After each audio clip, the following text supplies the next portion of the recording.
Morning, folks. My name is Dr. Jose Vargas, but I go by Josie. Put a Y at the end of Jose. I am actually, I'll get into my background in a little bit. But today, I want to give you all an entree into what's actually part of an 8-hour, intensive, interactive, anti-racist pedagogy training. And usually this 8-hour training that I do follows a certain logic. There's a model that I've developed, and I'll actually kind of share that paper with you towards the end. And in this model, the argument is that we always have to begin with awareness. Oftentimes there's a temptation to want to jump into solutions without really having an appreciation of the gravity of the problem that we're dealing with. And so I want to talk about, what is race and racism, and what is this thing called, racialization? How are we impacted by it? And what are these things called ecosystems? So we are going to confront these ecosystems that are involved in our own racialization. Through the process of awareness, we can then take key steps towards moving in a direction where we can begin to infuse anti-racism and other culturally responsive pedagogies into our practice. So let's just kind of jump into our activities. So a quick background, as I alluded to, what we're going to do for the next 2 hours is actually part of an 8-hour intensive training. This training was made possible through a initiative by California Education Learning Lab. The California Education Learning Lab is dedicated to increasing student success and representation in STEM fields. We at CSUN, in partnership with LA Mission College and LA Valley College, got together and were awarded these monies in order to run a 3-year program that involves student enrichment, the infusion of critical pedagogy into calculus instruction, and in particular calculus for the life sciences. And a big component, and this is where I come in, is faculty development. And part of the equitable calculus for life sciences program, which is what we call our 3-college program, we are about eliminating these equity gaps in calculus specifically, but in STEM more general. And of the many approaches that the ECLIS program could have taken, we decided to go with a culturally responsive approach that's really rooted in anti-racism and critical race theory. So I was brought into this project to create the professional development core of this grant. This 2-hour activity we're doing today, again, is part of an 8-hour activity. All of this is made possible through the ECLIS program and through the California Education Learning Lab. So the importance of equity is paramount. And I think we have someone in the waiting room, so we can maybe let them in. So with that said, let's go over a few ground rules, because I'm going to try to make this 2-hour session as interactive as we can, understanding the fact that we're doing this through Zoom. So we kind of lose a little bit of intimacy there, but that's okay. I've done these activities through Zoom and they work out just fine. Because we will be sharing things from our perspectives, it's always important to kind of like agree to, just some ground rules and expectations. I don't probably need to say these things. We're all adults and we probably know this, but having respect for each other and being considerate of the things that we're doing and saying in this room. Confidentiality. Again, this is why I'll ask that the recording stop when we are actually sharing our activities. So what is said in this room stays in this room. I never jot down names. I never go, hey, so-and-so said this at this training. And I hope that we can all honor that as well. Active listening is probably one of the hardest things that I have to do, but it's definitely something that makes us better instructors, better educators, is active listening. So if we can put away our phones, or if you can't put them away, maybe put them on silent, so we can just avoid those little distractions. That would be awesome. Try not to be judgmental. Humans are humans. We're going to judge. I'm a social psychologist by training. Like, it's almost impossible for humans not to judge because that's the way we go about the world. At the same time, we can put our judgments in context and we can try to be as non-judgmental as possible. Let's speak from personal experience. It's totally, again, what's in this space stays in this space, and come from an authentic place. Sometimes we have controversial ideas. This is the place to share those ideas. Sometimes we don't know what our ideas are, and that's also the place to do it. I would also ask, speak for yourself. Sometimes when someone says a point, they'll say like, oh, I like what Darlene said, and so okay, that's cool. But what do you think? Right? So try as much as possible to speak for yourself and not for others. Most importantly, no one is going to be converted to it. That's not my goal. I'm not a converter. No one's going to be forced to accept any ideas or beliefs or values or philosophies that they don't already agree. The goal ultimately is just to, again, engage in this conversation and maybe generate some new thoughts. Where we go with that after this 2-hour talk, in many ways, it will be left in your hands. So these kinds of activities, when we talk about, issues of race and racism, including intersectional oppressions, sexism, ableism, homophobia, Islamophobia, anti-Semitism, all of these different forms of oppression, they intersect. Especially you'll see in countries like ours, many things intersect with racism almost intentionally. Having these conversations can be pretty intense. And so most, culturally responsive professional development activities will generate anxieties, confusion, anger, defensiveness, skepticism. I've seen variations of all those things. I've also read on these issues. And so these are common things to experience. We're human. And so I don't want you to necessarily hide those things, but I do want you to, again, understand the context of what's happening. It's normal to feel, anxieties in these moments. So what I would like to do right now is actually have, let's do a brief activity. I'm going to try to get my windows up. And we're going to do what's called a hopes and fears activity. It basically takes the shape of a word cloud. So this is anonymous. Can you all see this website? So you can either go to menti.com and enter the code, or you can scan the QR. You can do this through your phone or your desktop. So let's take a few seconds, and if you can get there, and if you can please put your hand up to let me know that you are logged in, we'll continue with the activity.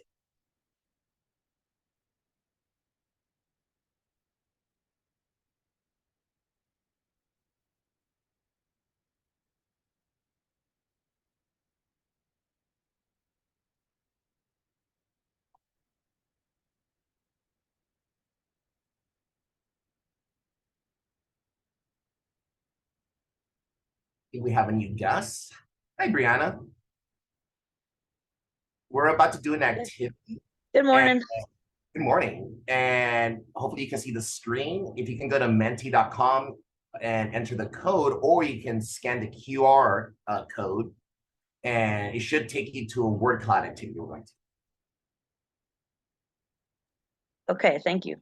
Of course. So hopefully everyone is in almost.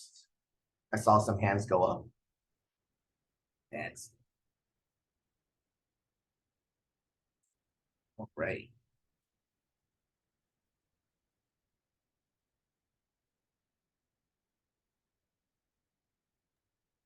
This is my first time. Sorry to interrupt. Could you just go back for 1 second and let me get the second half of the code?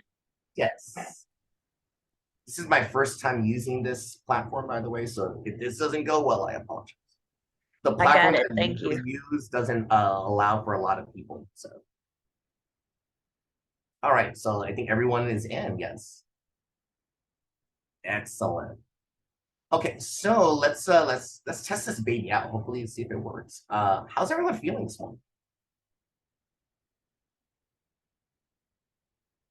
Up my slide. So hopefully you can all see the hopes and fears slide once again. And let's go on with our activities. So again, today we're gonna kind of be, sharing elements of ourselves. So, as one of my favorite social psychologists once said, you should always go first. If you want others to kind of like do something you want them to do, you go first, you demonstrate the example. So I think it's important that if, I'm going to ask folks to, dig into their thoughts and feelings and experiences, that I also give you my positionality, that you understand where I come from.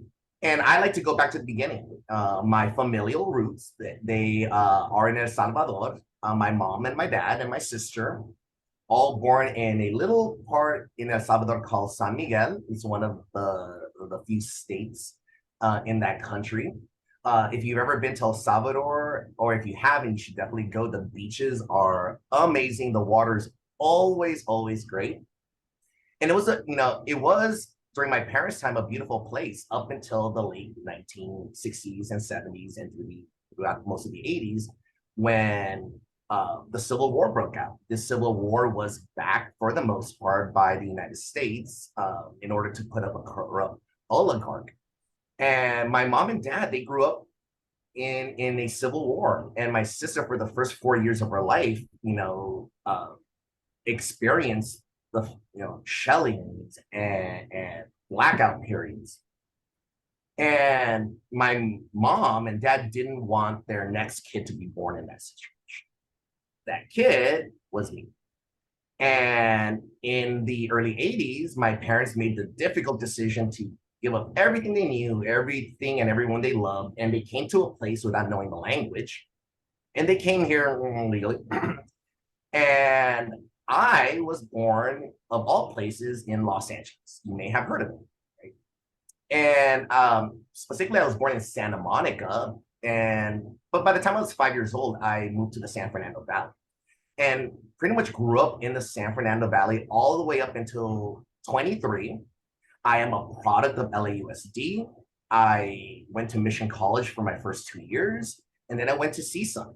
So I have experienced these public school systems for better and for worse, right? Um, as an undergraduate, I was very fascinated by psychology, but psychology is such a broad field. I thought I was going to be a therapist until I realized I don't have that in me. But I was asked by a professor, hey, you seem like you might be talented when it comes to statistics and research. Would you like to work in my lab? And there's this program you might want to sign up for. It's called Career Opportunities in Research, or CORE. It was my first introduction to research, and it pretty much put me on the path that led to where I'm at now, having this conversation with all of you. It's also the first time that I was exposed to this idea called critical social science. And I'll talk a little bit about what that is in a bit. As soon as I graduated from CSUN in 06, I went straight to a PhD program at the University of Nevada, Reno. That's our knowledge center, by the way, and that was not there the first year I started, but around midway, I was there for 8 years. Around midway, they started building this amazing knowledge center and student gathering place. While I was there, I studied interdisciplinary social psychology, heavy emphasis on theory and method, sociology, and social psychology. I was required to apply these things to some field outside psychology. So I started off with psychology and law. I was into issues of social justice. So ergo, I'm going to do criminal law, right? I'm going to help lawyers pick their juries. I became very jaded with that whole experience and in terms of the flaws in the legal system. At the same time, I ended up taking this class in the social psychology of education. And that's when many things became clear to me. A lot of the issues that I care about, issues about the environment, issues about, social justice, housing, uh, all of that goes back to our education systems. So I became very enamored with the study of education. And there are many ways to study educational systems. I do it from, again, what's called a critical social science perspective. It's not enough to do rigorous science. It's not enough to develop knowledge. We really want to solve problems, real world problems. I decided to study social hierarchies, and I do that from a critical race perspective. I also look at what are called system justifying discourses. What's the language we actually use to justify our racist and racist conscious behaviors? And are we even aware of what those discourses are? This has forced me to take a historical perspective. I'm not a historian, but this kind of work requires an understanding of that history. I also approach my work from what's called an ecosystemic perspective, and we're going to actually dive into that. And also what's called liberation psychology. Full circle, I work at CSUN. So I was a student at CSUN, and now I am a part-time lecturer in the psych department. I am a full-time methodologist at what's called the Health Equity Research and Education Center, or the HERE Center. And I also run my own lab, Cassie Labs. And so that kind of gives you an idea of where I come from, my background. Again, this is part of a 2-hour, or I'm sorry, an 8-hour kind of training. And in this 8-hour training, we begin with the raising of awareness about these educational inequities.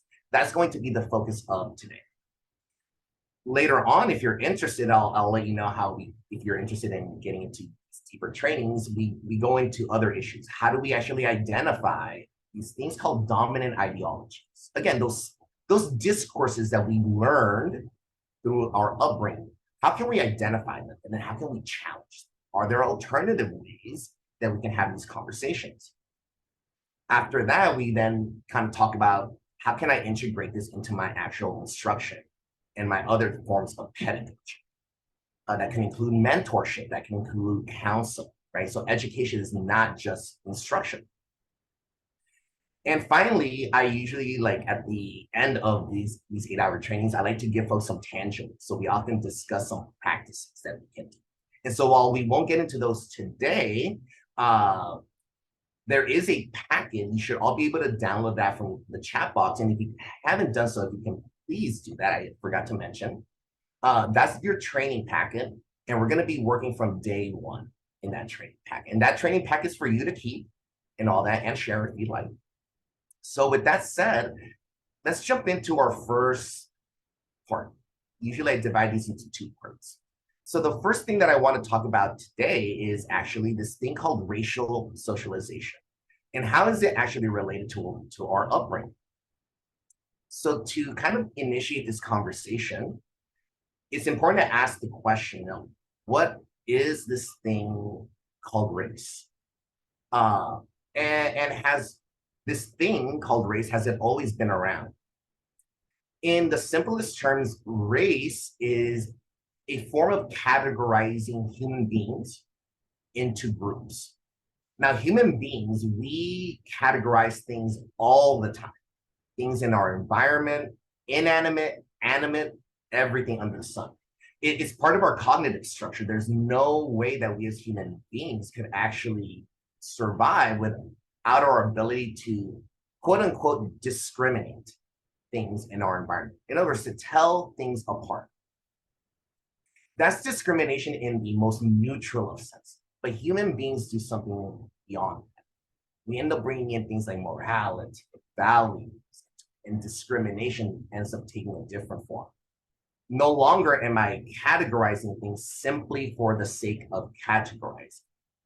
Categorizing, especially when it comes to race, has an intention behind it. And the intention is often to organize society in a way that determines who ultimately has access to this thing that we call power. Power is the ability to influence, to control others. Power can be exercised in many ways, through the backing of the state, but also through persuasion. Categorization and race also determines who has access to resources. So power and resources go hand in hand. Race is not this, random thing that we came up with. It is a very, very intentional construct that's been inscripted literally in our legal system.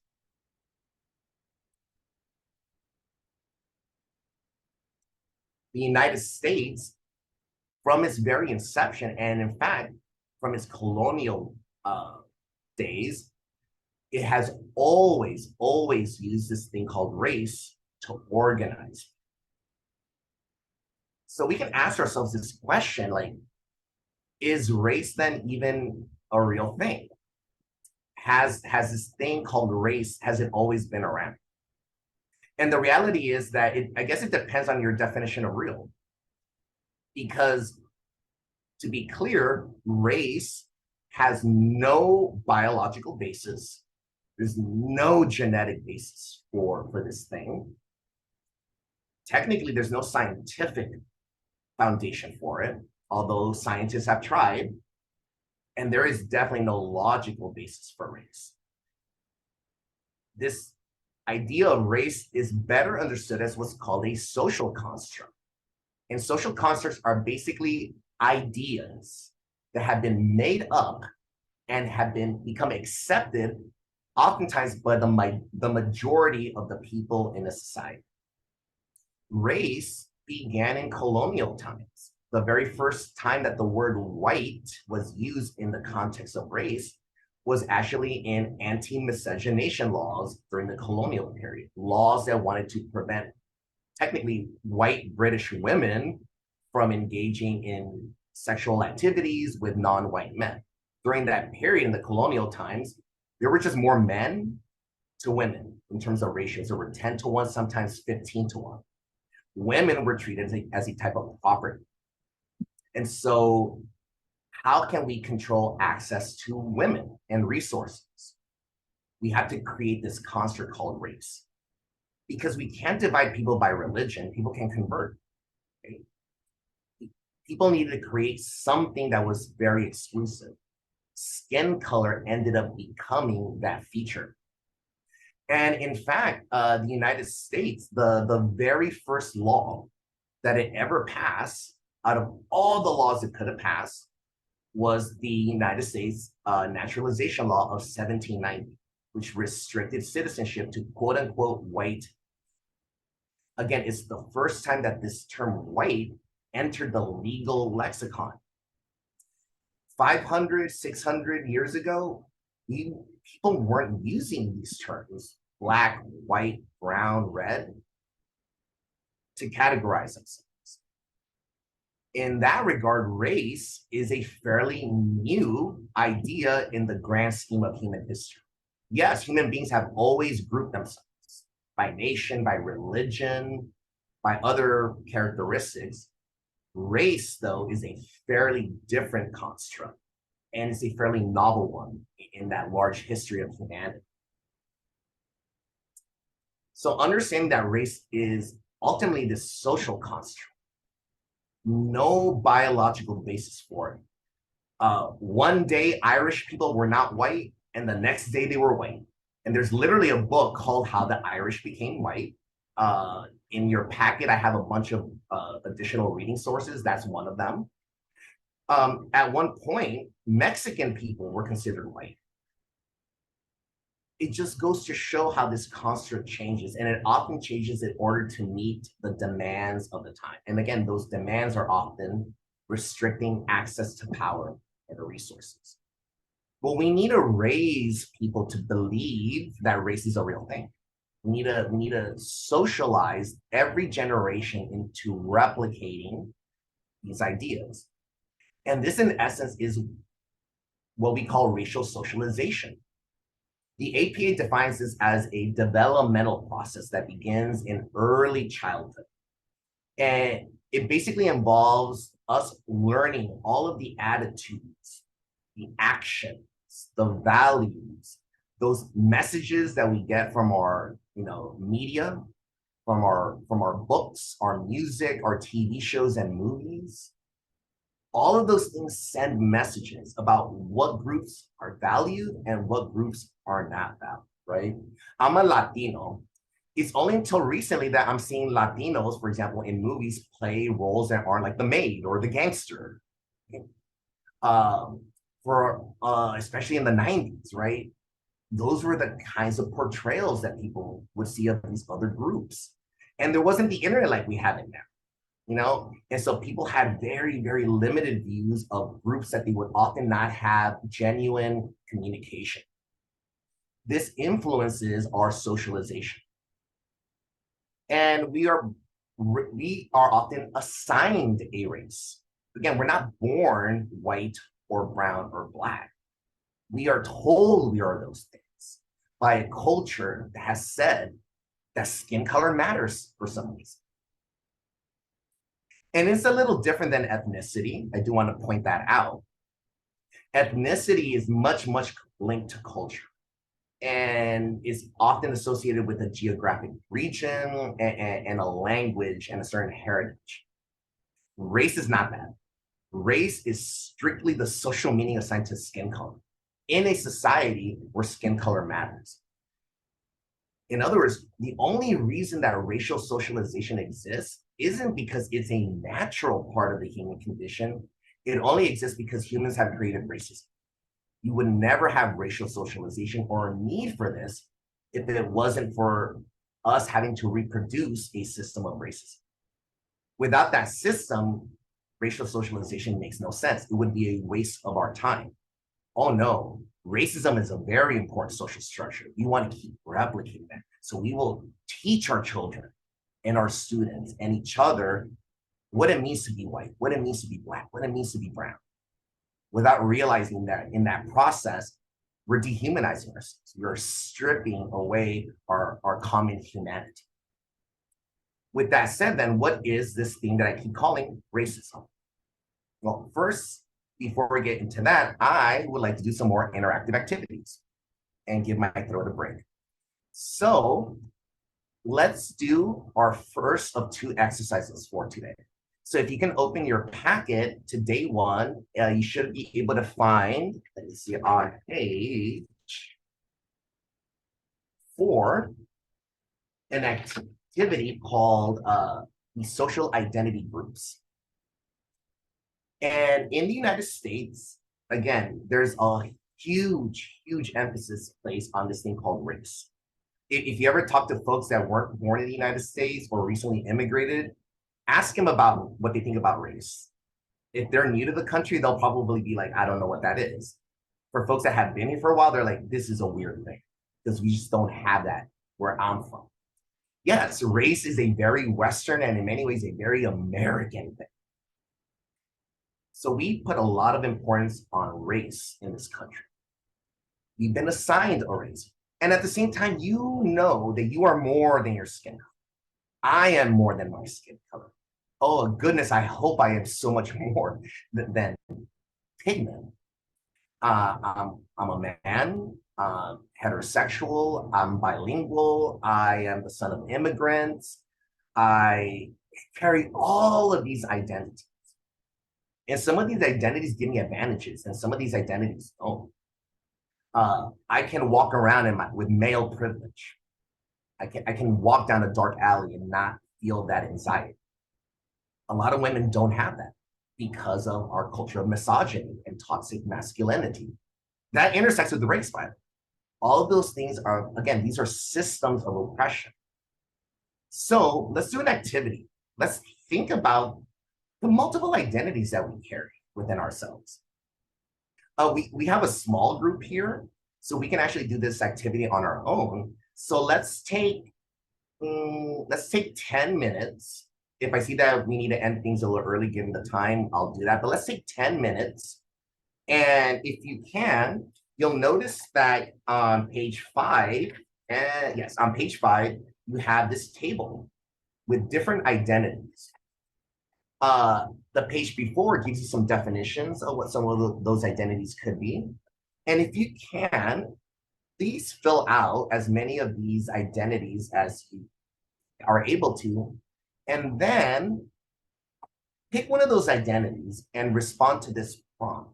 I'd like you to write, and I don't need some elaborate essay, like a few sentences would be great, but I want you to write about a time in your life. It could be any point in your life, childhood, this morning, and anything in between. I want you to write about a time when you experienced a form of discrimination, big or small, based off of one or more of these identities that you carry. So let's take 10 minutes, fill out that identity chart, and pick one or a few and address that prompt. So we'll come back at 10:13. This conversation about what is racism. So can you all see the presentation? Excellent. So hopefully this video plays. It did not play. And I even tested it this morning. I swear. Okay, so let me get out presentation mode. Sometimes that helps. If not, I have the link. So I'm just going to bring up another window. We're going to do it that way instead. This is Jamal. Jamal is a boy who lives in a poor neighborhood. Let me change the subtitles.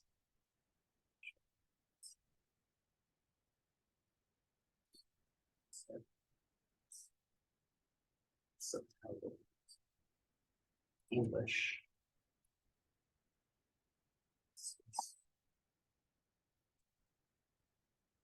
Let me know if you can hear it too. This is Jamal. Jamal is a boy who lives in a poor neighborhood. He has a friend named Kevin, who lives in a wealthy neighborhood.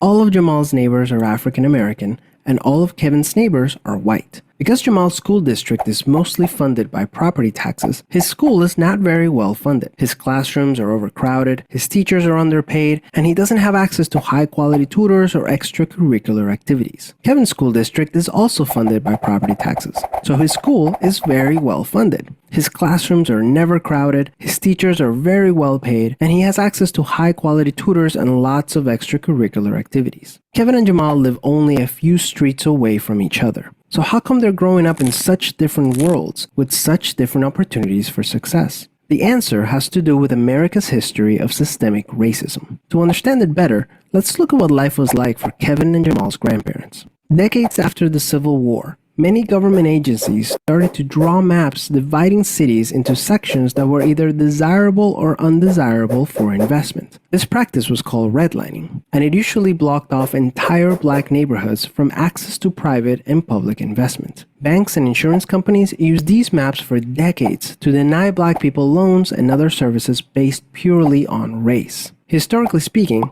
owning a home and getting a college education is the easiest way for an American family to build wealth. But when Jamal's grandparents wanted to buy a house, the banks refused because they lived in a neighborhood that was redlined. So Jamal's grandparents were not able to buy a home, and because colleges could prevent them from attending through legal segregation, their options for higher education were really scarce. Kevin's grandparents, on the other hand, got a low-interest loan to buy their first house and got accepted into a handful of top universities, which traditionally only accepted white students. This opened up a wealth of opportunities that they were able to pass on to their kids and grandkids. Even as late as the 1980s, an investigation into the Atlanta real estate market showed that banks were more willing to lend to low-income white families than to middle or upper-income African-American families. As a result, today, for every $100 of wealth held by a white family, black families have $5.04. A 2017 study confirms that redlining is still affecting home values in major cities like Chicago today. This explains how Kevin and Jamal inherited vastly different circumstances. Unfortunately, the story doesn't end there. A big part of systemic racism is implicit bias. These are prejudices in society that people are not aware that they have. Let's go back to Kevin and Jamal. Against all odds, Jamal manages to be the only student from his high school to get accepted into a great university, the same one that Kevin and his high school friends are attending. But after Kevin and Jamal both graduate, Jamal notices that his resume isn't drawing as much interest as Kevin's, even though they graduated from the same program with the exact same GPA. Unfortunately for Jamal, studies show that resumes with white-sounding names get twice as many callbacks as identical resumes with black-sounding names. Implicit bias is one of the reasons why the black unemployment rate is twice the rate of white unemployment, even among college graduates today. You can see evidence of systemic racism in every area of life. The disparities in family wealth, incarceration rates, political representation, and education are all examples of systemic racism. Unfortunately, the biggest challenge with systemic racism is that there's no single person or entity responsible for it, which makes it very hard to solve. So what can you do? The first thing you can do is work towards becoming more aware of your own implicit biases. What are some prejudices that you might hold that you're not aware of? Second, let's acknowledge that the consequences of slavery and Jim Crow laws are still affecting access to opportunity today. As a result, we should support systemic changes that create more equal opportunities for everyone. Increasing public school funding and making it independent from property taxes would be a great start, so that poor and wealthy districts can receive equal access to resources. Systemic problems require systemic solutions. Luckily, we're all part of the system, which means that we all have a role to play in making it better. Peace.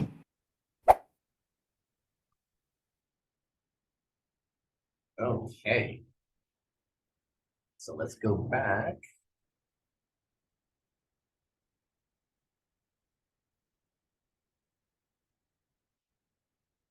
So again, pretty cool video. You have that link in your packet, by the way, if you're interested in accessing that YouTube video. But again, what is this thing that we call racism, right? And I think the video does a pretty good job, actually, of kind of like providing a kind of like a very like reachable kind of understanding of this phenomenon. Social scientists aren't the best communicators. I am one. So I know that that's definitely something that we need to work on is on our translational science and communicating better. But in general, like the video kind of alluded to these two types of forms of racism that social scientists study. The first is what we call interpersonal racism. It's actually the type of racism that most people can easily understand. Whenever you think of the word racism or racist, this is often the concept that most people have in their mind. It's discrimination based off of some individual person's attitudes or their beliefs or the way they think or their behaviors. In other words, it's racism that's happening at the individual level. It, in the extreme case, it's the Klansmen, it's the neo-Nazis, right? It's the person calling someone the N-word. In a less extreme case, but still very real, right?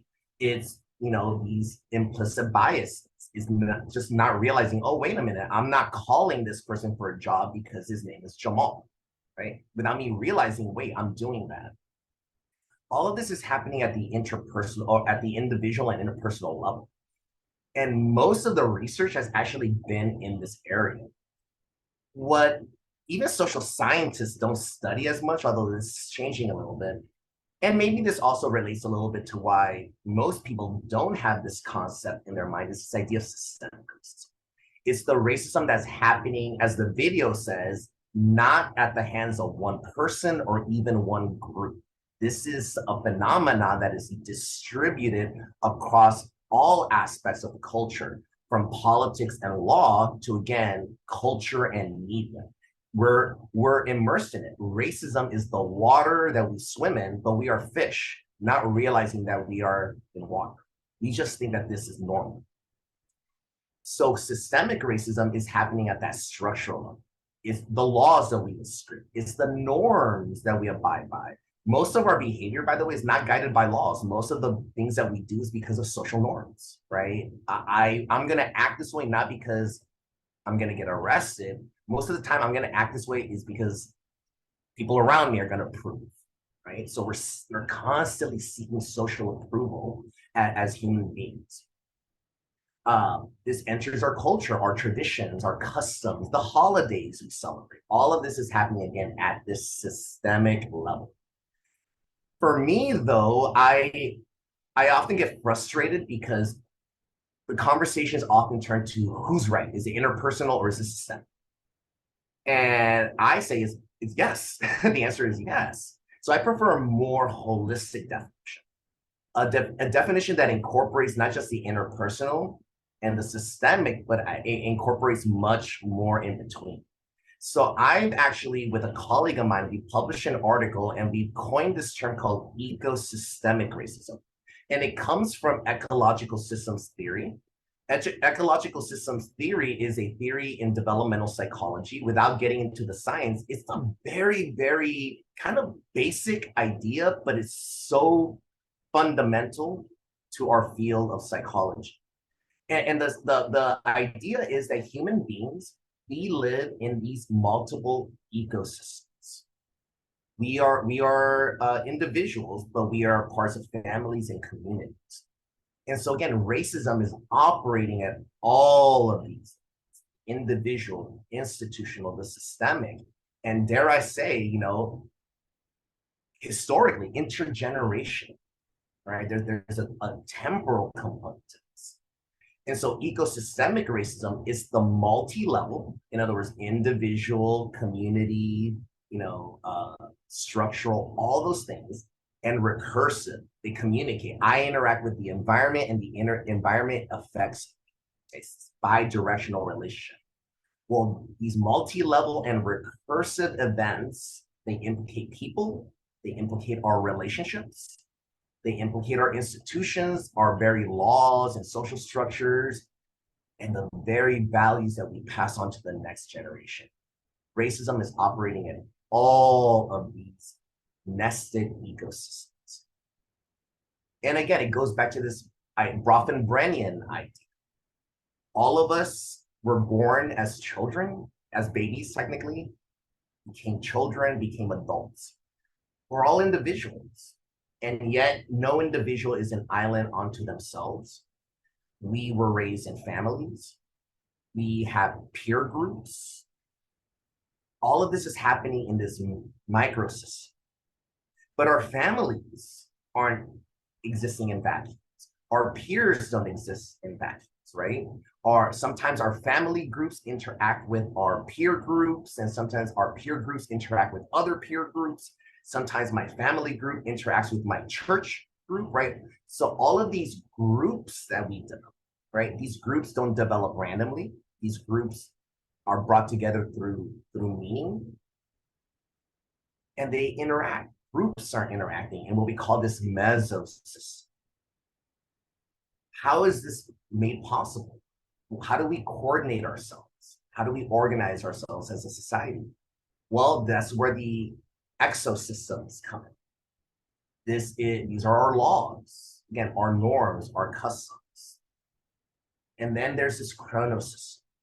Change happens over time. Nothing is static, right? And yet there is something to that old adage that the more things change, the more they stay the same. And I think we can apply that idea to racism. Racism, the way it looks like today, is so different than what it looked like 50 years ago, let alone 100 years ago, and yet it is a very, very real phenomenon. Racism will mutate in order to adapt itself to the current conditions, that moment in time and space that we happen to live in. And Bronfenbrenner, again, brought all of this together. It's not just the individual, and it's not just the system. It's those two things and everything in between.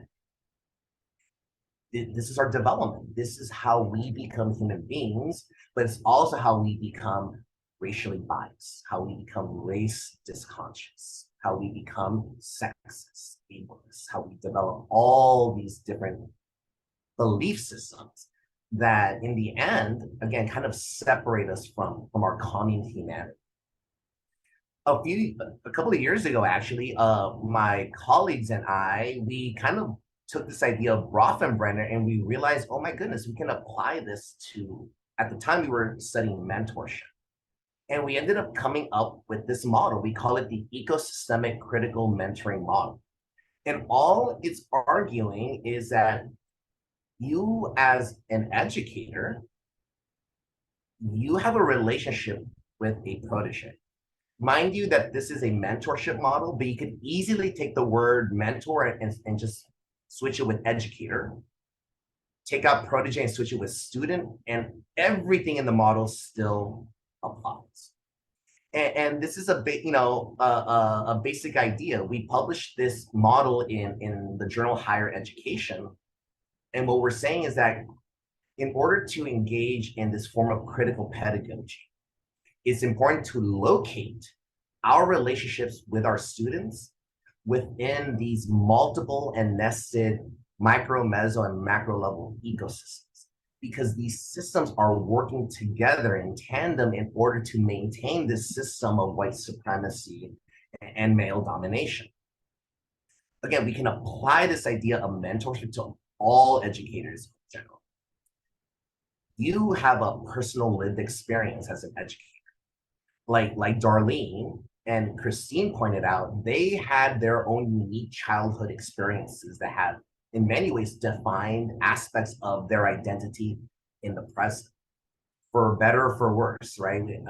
Our identities are a product of both the supports and challenges that we experience in our lives. We are a product of our risk and protective factors. That's how we develop as human beings. Understanding how these interpersonal dynamics unfold in these multiple ecosystems is a powerful form of knowledge. We can take this information and not just change ourselves, we can understand our proteges or our students better, we can understand our relationships deeper. We can also begin to see how we can maybe affect institutional level things in order to nurture these relationships. Because clearly these systems, they work in terms of maintaining a system of white supremacy. Couldn't these systems work to create a system of anti-racism? And as a psychologist, the answer is yes, of course. We are always products of our environment. And we can co-construct new environments, anti-racist environments, critical educative environments for our students. Putting ourselves into these situations, I think, can give us a deeper understanding, a fuller appreciation of educational inequities in general. But really having this full appreciation necessitates that we develop a kind of consciousness to these multiple issues. And we as educators can put ourselves into these systems. We can position ourselves to, again, kind of co-construct a better world.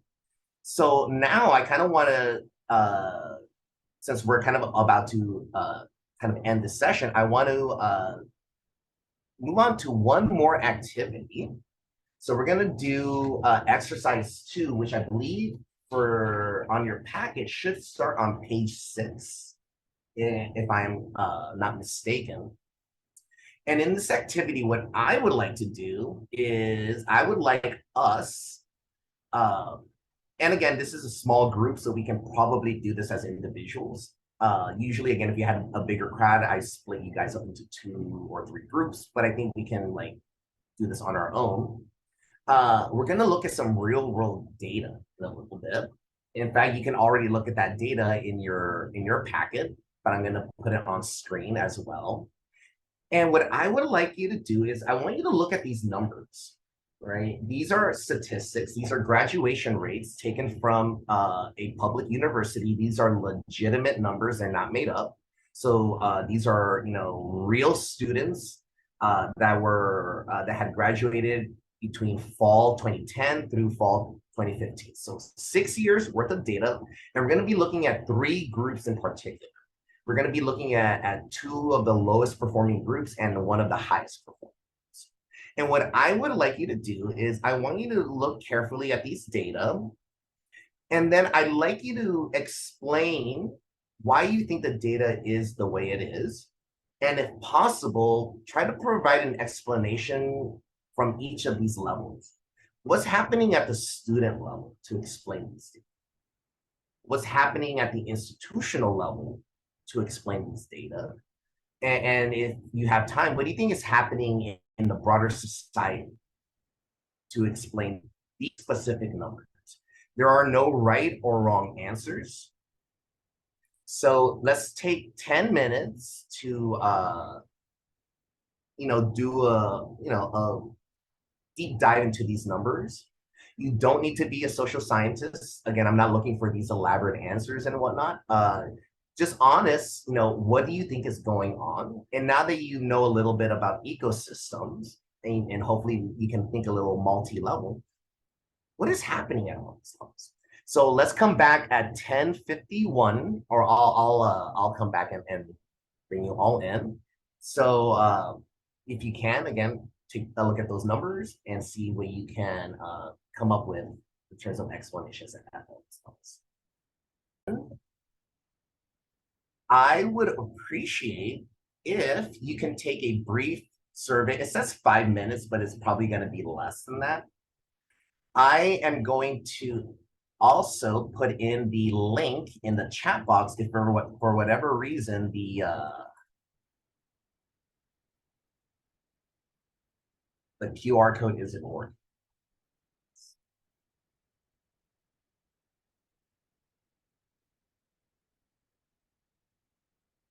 Give me 1 second. I'm going to actually have to stop sharing, but I'm going to share again really quick.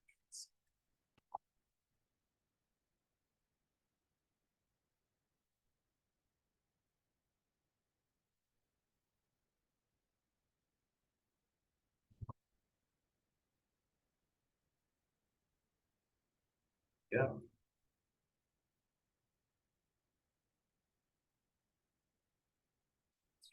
Yeah.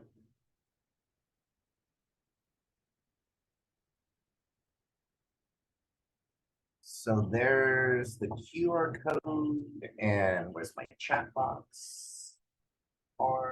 And the link, if the QR code isn't working, there.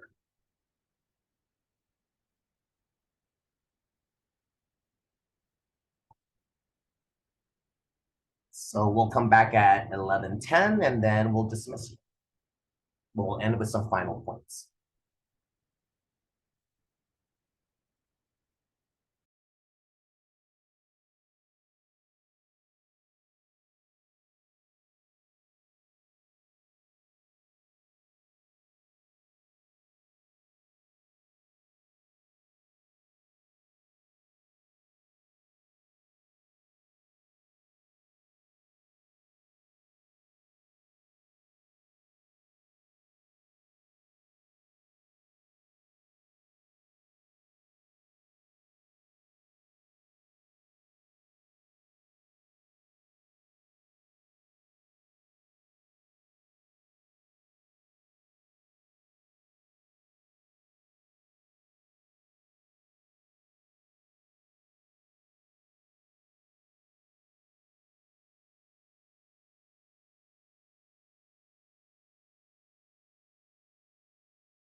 All righty, folks. You're nearing the finish line. And I'm sure you're all anxious to maybe get a little bite or a little coffee before your next session. Or maybe you want to jump into the next one that's about to end. Who knows? I'm gonna do that. I'm definitely gonna jump into one that's overlapping. Okay, so thank you so much. So I just want to thank you all. I always enjoy doing these things. I'm not sure if the feeling's mutual, but I do at least want to let you know that I always enjoy doing these kinds of activities. So I thank you all for the privilege of having me here at this conference, and for all of you to having the I think it takes courage to actually immerse yourself into these things, cheesy as that may sound. But I'm a believer. With that said, I always like to end these sessions with some key takeaways. And again, this is part of an 8-hour training, so I had tons of key takeaways. But the takeaways for this 2-hour component, which again is the first 2 hours of an 8-hour training, hopefully if there's anything that you leave this Zoom room with, is at least one of these takeaways. If you can leave with all of them, awesome. But if you can leave it with at least one, I will be happy. The first one, again, is hopefully we can understand, or hopefully we have been reminded, if you already knew this, that race does not have this biological or logical or scientific reality. That the only reason it exists is strictly for the purposes of distributing power and resources on the basis of skin color. In other words, there has never ever been and never will be an innocent definition of race. Race is not an innocent. Ethnicity is different, right? There's a difference between ethnicity and race and all that. Sometimes we use those interchangeably, and we definitely discriminate on ethnicity as well, right? But racism just has this added tinge to it that at least ethnicity is based off of culture and language and geography, something tangible. This was something that was made up by a bunch of lawyers 600 years ago, and then people just ran with it, and we buy into it. So hopefully we can understand that in the United States, all of us are raced. We are not born with a race. We are born into a culture, but that culture sometimes races us. Just like my colleagues in the math department have learned, oh my goodness, I thought I was just Russian or Ukrainian. Yes, those things are true. That's your ethnicity. But in the United States, because race matters, you've been grouped as white. What do we do with those realities, right? Just like, your students who are African American, they have their own culture, but they've been raised to be Black. How do we reconcile those realities? To acknowledge that these systems shape our behavior and our relationships with students, again, these ecosystems, is a great starting point. So normally this would be your homework that you would do before I see you next week, but that's not going to happen. So what I would recommend doing for future steps is I have put in the chat box 2 articles. One of them has that model that I'm not sure if this is I believe someone in the chat box was interested in the graphic. This one may have. And so this graphic is in the 2021 higher education article. This article pairs well, not just with a glass of wine, but pairs awesomely with this other article, which is a follow-up. This article is more broader, though. The 2021 paper is mainly about mentorship, but again, we realized after writing this paper that it really applies to educators in general, and that's what this second paper is about. And really, this second paper is about faculty. It's not about students. It's about how does a faculty go from being part of the system to an anti-racist. And it's complicated. It does not happen through one workshop. I'm not a convert. I'm not here to convert you. But hopefully, I'm putting you on a journey. At the very least, I'm giving you a map. And so these articles can be maps for you to consider. How can I become a true anti-racist educator? So with that said, if you are interested, let me bring this up again. I do 8-hour trainings with planning. So if your institution is interested in having me come in and do the full 8-hour training, we can have that conversation.